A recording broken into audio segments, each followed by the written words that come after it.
Hello there, I'm Hannah Vaughan-Jones, standing in for Hala Garani, live from CNN London, and this is The World Right Now.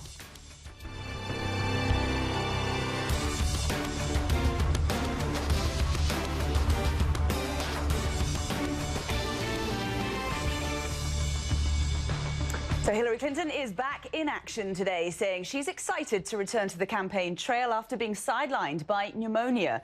Well, Don Lemon joins us now to talk about his interview with Clinton. Don, good to talk to you. So she's back, and she's going to have to hit the ground running if she's going to turn around those polls. How did she seem to you?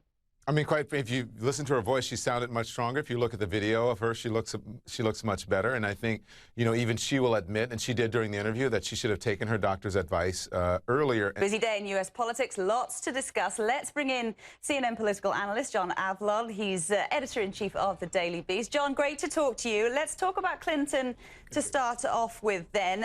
She's obviously back, and in her absence, she's had the cavalry out in force with her husband, Bill Clinton, President Obama as well. But that hasn't stopped Donald Trump from stealing all the limelight, not least with that Dr. Oz interview there. What does she have to do today to turn things around?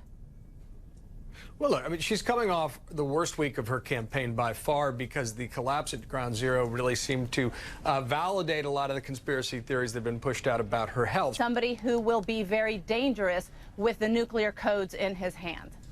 OK, well, John, let's go back to you and talk about Trump today as we wait to hear what Hillary Clinton has to say. Donald Trump himself has been talking a lot about the economy and about his tax policy as well. It's a new policy. He says it's very bold in its nature as well. When he gives more substance to a policy, does it all stack up?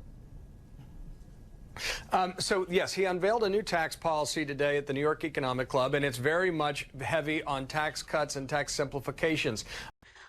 Frederick Pleitgen is in western Aleppo, which is controlled by forces loyal to the Syrian regime. Fred, just bring us up to speed here with the situation on the ground. What aid is getting in, what's being stopped, and why?